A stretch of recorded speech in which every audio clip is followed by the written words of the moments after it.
I was standing in my kitchen counting chairs instead of blessings when the message arrived, my phone buzzing against the counter. Steam rising from a pot I could barely afford to fill, and that was when I learned she had invited her entire family for Christmas at my house without asking me. My name is Clara Benton. I am 31, detail-oriented, controlled, usually calm, but that morning my hands shook. Because weeks earlier I lost my job after a manager blamed me for a mistake I did not make. A quiet workplace injustice wrapped in polite emails, and my savings were already thin. Family knew that, she knew that, which made it worse. The betrayal landed hard, not loud. My sister-in-law framed it as generosity, togetherness, tradition, but I saw manipulation, using my space, my time, my budget, my silence. My mind raced as I pictured cousins, uncles, opinions, expectations, all arriving with empty hands and full appetites.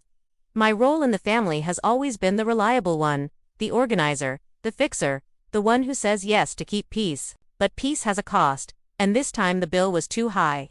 My emotions swung between anger and guilt. Tension crackled as I scrolled through replies, smiling emojis, menu suggestions. No one asked if I was okay, or ready, or able. The stakes surfaced fast. Comply and drown financially while swallowing resentment, or refuse and become the villain of the season. My age felt heavier than usual, old enough to know patterns, young enough to still be trapped by them. I paced the living room, measuring space, imagining noise, remembering how last year ended with criticism and leftovers I paid for. My personality is practical, observant, and slow to explode, but pressure builds, and I felt it building. A moral dilemma pressed in early: choose generosity that hurts, or boundaries that burn bridges. I opened my laptop and checked my calendar. Interviews pending, bills due, no room for charity theater. I started planning quietly. Not revenge, not drama, just another plan, the kind that protects me.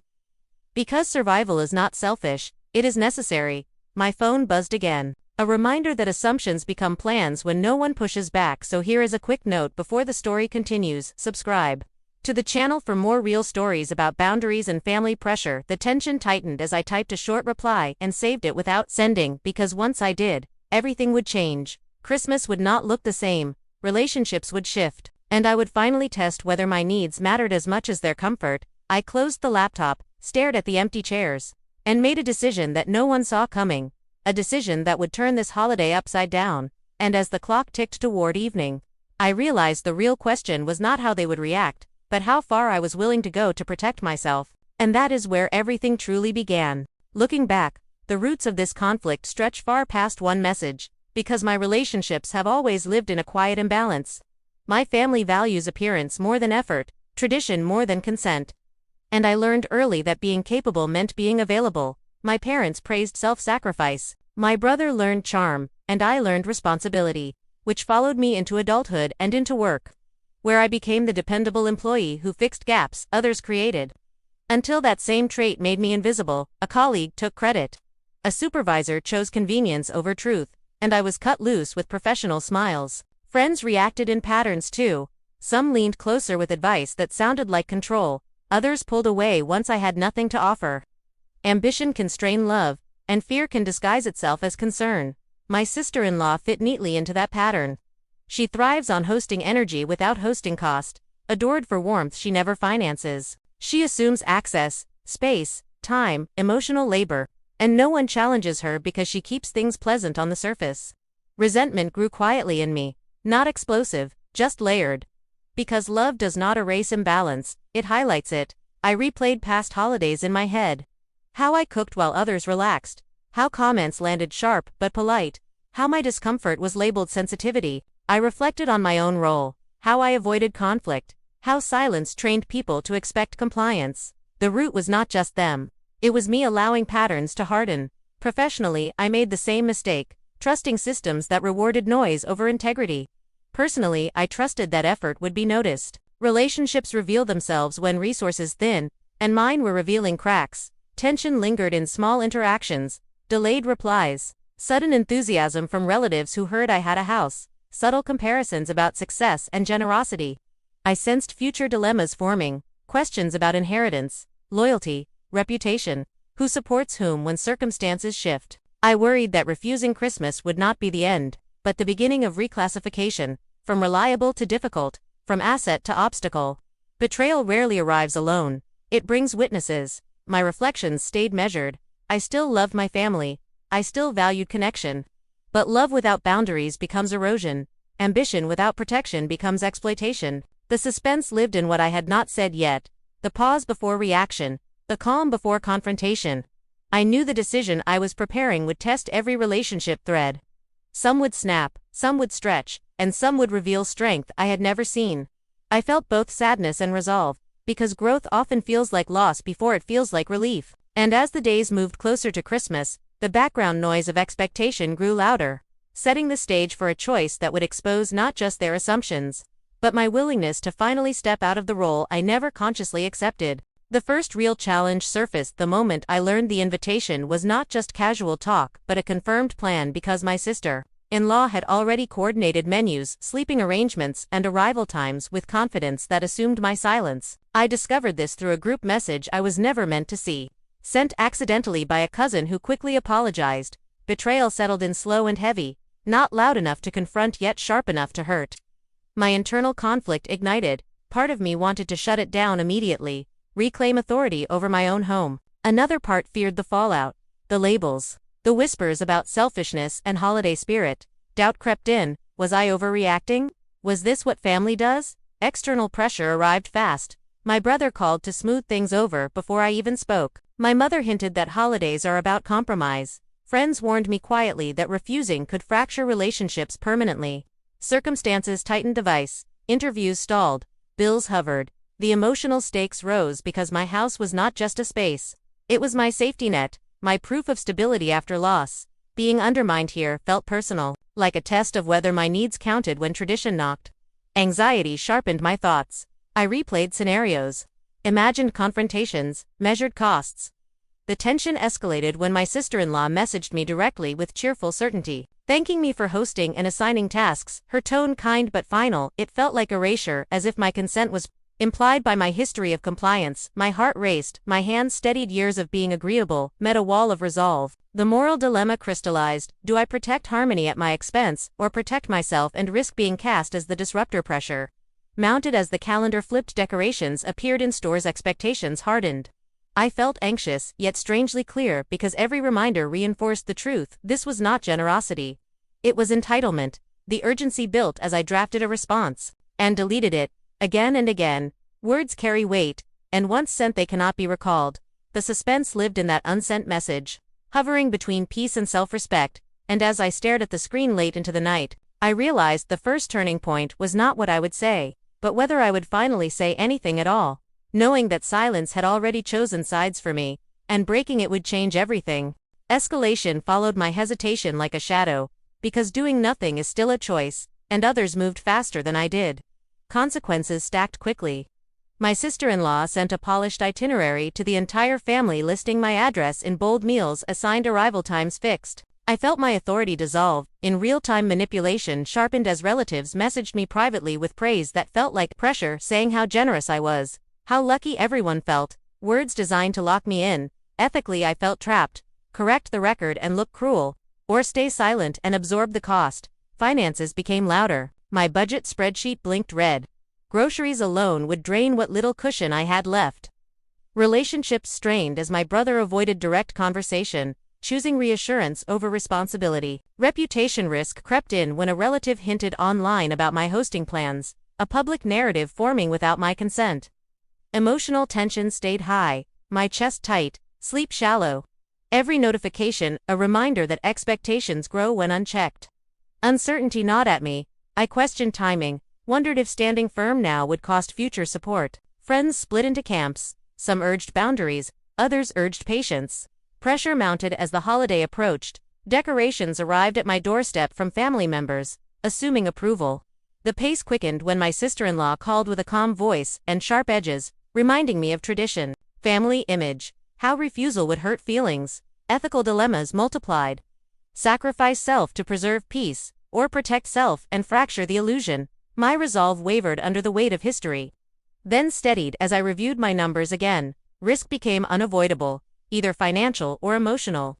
My phone buzzed with another message announcing a change in plans that increased guest count. My heart dropped. The escalation peaked as I realized the decision window was closing.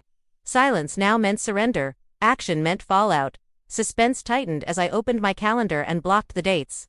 Not for hosting, but for something else entirely. A plan forming quietly, one that would shift the balance. I typed a short message and hovered over send, knowing that once it left my screen, the narrative would flip. Expectations would collide with reality, and Christmas would become something no one saw coming, including me. The twist revealed itself in a quiet moment that felt heavier than shouting, a pause where clarity arrived without warning because I learned the plan was never about Christmas at all, it was about control. A message forwarded by mistake showed my sister-in-law, coordinating not just dinner but a larger narrative, discussing how hosting would prove I was stable enough to support family decisions coming next year. Shock hit first, clean and cold disbelief followed as I reread the words. Disappointment settled deeper when I realized how long this had been forming. My house was a symbol, my compliance a signal, and my silence an asset.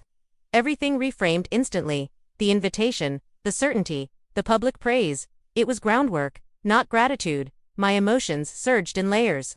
Anger at the manipulation, sadness at being reduced to a role, resolve, forming as patterns snapped into focus.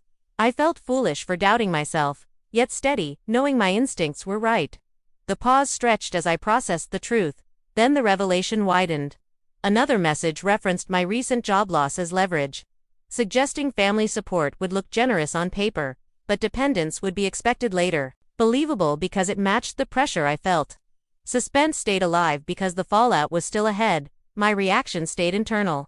Breath measured, thoughts sharp. I did not confront yet. I observed, watched how messages shifted once I stopped responding. The tone changed from cheerful to cautious, then to probing. My resolve hardened. I was no longer choosing between generosity and selfishness. I was choosing autonomy over orchestration. The pacing slowed as I planned next steps, knowing exposure could detonate relationships. Yet silence would cement my role. My shock softened into clarity, disbelief into focus, disappointment into calm determination. I realized the real betrayal was not the invitation but the assumption that my life was available for strategy. Suspense lingered because I had not revealed what I knew. The family narrative continued publicly but privately the ground shifted. I prepared my response carefully. Timing mattered. Truth delivered too early becomes chaos, too late becomes surrender. The night ended with me closing my laptop, heart steady, mind clear, knowing the twist had changed everything, and the next move would decide whether I reclaimed my space quietly or forced the truth into the open. Either way, the holiday story they planned was already over. They just did not know it yet. The decision came fast after days of slow pressure, because once truth is clear, delay becomes a form of agreement. I sent a calm message to the group stating that I would not be hosting Christmas this year. No explanations, no accusations, just a boundary placed firmly. The reaction was immediate and uneven. Shock from some, silence from others, anger from my sister-in-law who called within minutes, her voice, controlled but strained, reminding me of expectations and appearances. I held steady, emotionally charged but grounded. The choice rippled outward, relationships shifted in real time. My brother expressed disappointment, mixed with relief. My mother urged reconciliation. Finances reacted to. I redirected funds toward essentials, canceled grocery plans, booked a modest trip for myself instead. Positive consequences surfaced quietly. My stress eased, my sleep returned. My sense of ownership over my life strengthened. Negative consequences were louder. Accusations of selfishness, passive remarks, invitations withdrawn, yet my moral standing felt intact. Realistic and earned, I did not argue. I did not justify. I allowed reactions to exist without absorbing them. The pacing slowed as days passed. The storm settled. Conversations resumed cautiously, some colder, some surprisingly warmer. A cousin messaged privately to admit relief. A friend celebrated my boundary. Professionally, my focus sharpened, interviews progressed, confidence returned. Emotionally satisfying moments appeared in small ways, cooking for one without resentment, decorating lightly, choosing peace over performance. The climax resolved without applause, but with alignment. I understood that choosing myself did not mean rejecting family. It meant rejecting manipulation. The consequences remained mixed. Holidays would feel different, trust would need rebuilding, but the cost of staying silent would have been higher. I stood by the decision as Christmas approached. Calm replaced anxiety, clarity replaced doubt, and while not everyone agreed, I did, which mattered most. Because the pivotal choice was never about a holiday, it was about ownership. And I claimed it fully, knowing that some bridges bend, some break, and some only reveal their strength when weight is finally removed.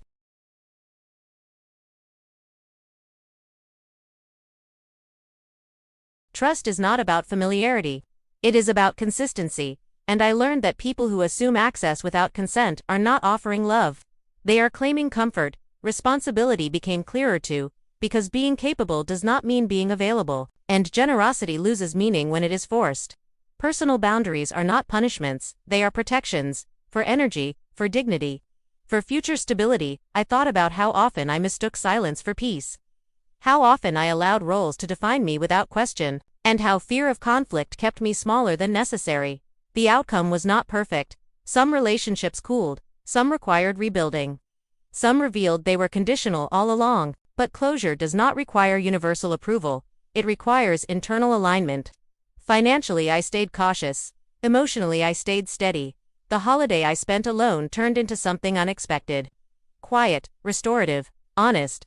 I cooked a simple meal, walked through the city lights, and felt present instead of performative. The lessons settled gently. Saying no can be an act of respect both for yourself and for others because it replaces resentment with clarity. I also learned that manipulation often hides behind tradition, and questioning it feels uncomfortable because it disrupts familiar narratives. Yet growth demands that discomfort. Looking back, I do not regret the choice. I regret the time spent doubting my right to make it. The story closed not with reconciliation scenes or dramatic apologies, but with something more lasting: self-trust. My home feels like mine again. My time feels intentional, and my relationships now exist on clearer terms. The pressure that once felt overwhelming now feels instructive, a reminder of how quickly assumptions grow when boundaries are unclear. I share this not to frame myself as flawless, but to be honest about learning in real time. Because many people face similar moments where expectations collide with capacity, and the quiet decision matters most. So I leave you with this: if someone made plans with your space, your money, and your silence, what would you have done in my place? Would you protect harmony at your expense, or protect yourself and let others adjust? There is no perfect answer, but there is an honest one. And choosing it changes more than a holiday, it changes how you show up for the rest of your life.